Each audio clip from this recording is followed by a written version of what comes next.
This will destroy you. Ephesians 4 verse 31. Get rid of all bitterness, rage and anger, brawling and slander, along with every form of malice.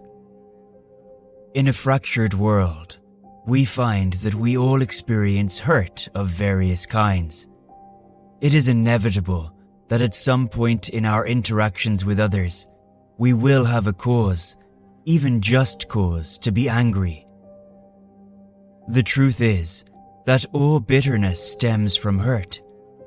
Our emotional pain comes from the seat for bitterness and will kindle our wrath or malicious intent towards the perpetrators. Sometimes we are taken advantage of and are well within our right to be angry, but we must be swift and prudent in dealing with this anger. The Bible cautions, "Therefore, each of you must put off falsehood and speak truthfully to your neighbor, for we are all members of one body. In your anger, do not sin." Do not let the sun go down while you are still angry, and do not give the devil a foothold.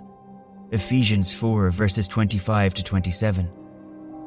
There are two crucial things to note in verse 27. Left to fester, our anger will lose its righteousness and will lead to sin. Secondly, anger that is not dealt with swiftly will provide enough room for the devil to get a foot in, and we must beware. The danger of giving Satan a foothold is that he will be persistent about tearing, widening, and forcing the space we provide him open until he gets in and destroys our lives. The devil does play fair. He is relentlessly trying to get into our heart so that he can kill our faith, steal our joy, and destroy every semblance of hope and peace. Bitterness gives him a platform to operate from. We must ensure that we do not allow them too much time to pass while our anger lingers in our hearts. Although anger can be justified, Paul is still telling us to rid our hearts of it. Hurt and anger will breed bitterness, but bitterness gives space for the perpetuation of these things. Looking at the text in Ephesians 4, we will see that the other vices that Paul lists are direct results of bitterness. When we harbor bitterness in our hearts, it becomes a breeding ground for the vices listed. In essence, these are characteristics of bitterness that destroy us from within. Bitterness produces rage. This is a flaring of the temper. It's the primary brewing of our passions negatively towards someone. It brings commotion to our blood and spirits, causing our heart to race and our inner man to be vexed. It is here that we get the idiom, "My blood is boiling," from. Stephen Diamond, PhD, defines bitterness as a chronic and pervasive state of smoldering resentment, and regards it as one of the most destructive and toxic of human emotions. If we allow bitterness, it will keep us in a state of prolonged rage. That rage eventually brews and turns into anger, a greater height and paroxysm of the same passion or an eager desire of revenge. Matthew Poole commentary. This is more than just the initial wound we experience. Because it lingers beyond a reasonable time, we begin to plot and scheme and even descend into hate.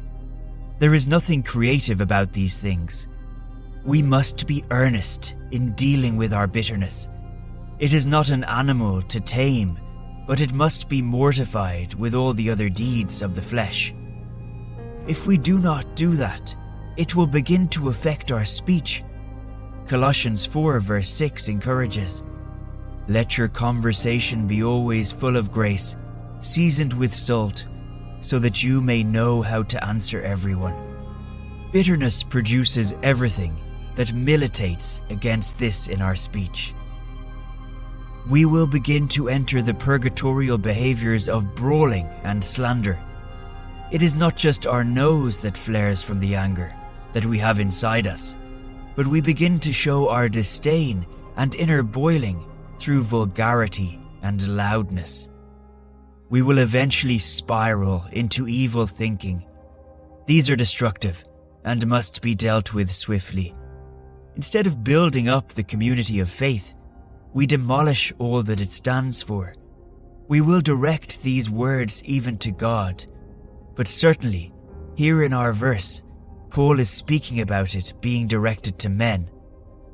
This is designated to acts such as railing, reviling, reproaching, and the ordinary effects of immoderate anger.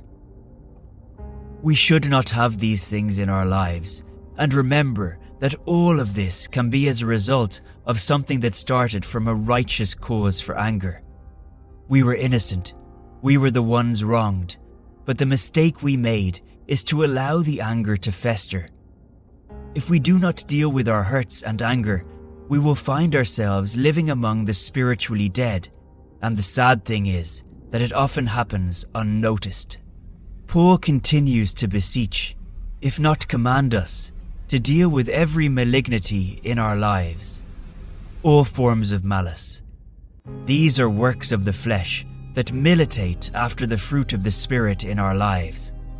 Galatians 5, verses 22 to 23, reminds us that the fruit of the Spirit is love, joy, peace, forbearance, kindness, goodness, faithfulness, gentleness, and self-control. Against such things there is no law. The things I just mentioned rapidly degrade self-control. It works against everything prudent and pure.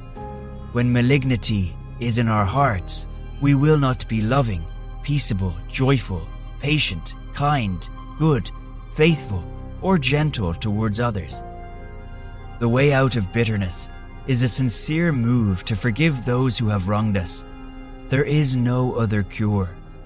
Forgiveness alone enables us to unburden ourselves of the weight of wrath, anger, clamor, evil speech, and malice.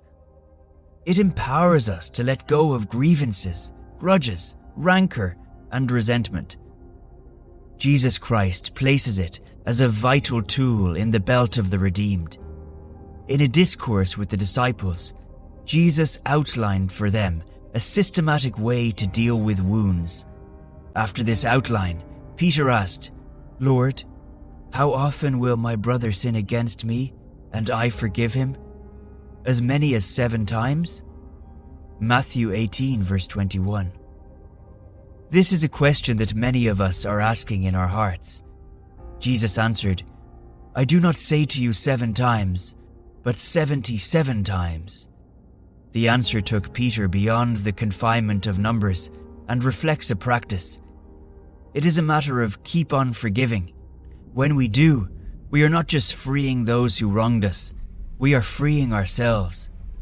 Forgiveness is the single most potent antidote for the venomous desire for retributive justice poisoning your system. If this impulse hasn't infested you physically, it's at least afflicted you mentally and emotionally. Learning to forgive your violator facilitates your recovering from a wound that, while it may have originated from outside yourself, has been kept alive from the venom you've synthesized within you. PsychologyToday.com. Why would we choose to hold on to something designed to destroy us? Bitterness doesn't vindicate us. It plays into Satan's mission in our lives. The foothold we give him through bitterness will make sure that the devil's mandate to steal and kill and destroy is perfectly worked out in our hearts and lives. We must move to mend those areas that are already broken down in our hearts because of this bitterness. I implore you to alter your mindset and attitude to release the locks from the cells that hold us in bondage. Bitterness is the inherent facilitator and perpetual slavery in our hearts. We must be willing to shift our focus, and though not easy, see the wrongdoer in a new light. We must see them as free as well. Some will seek opportunities to right the wrongs they committed, but others will not. Even those who do not apologize or seek forgiveness must be forgiven.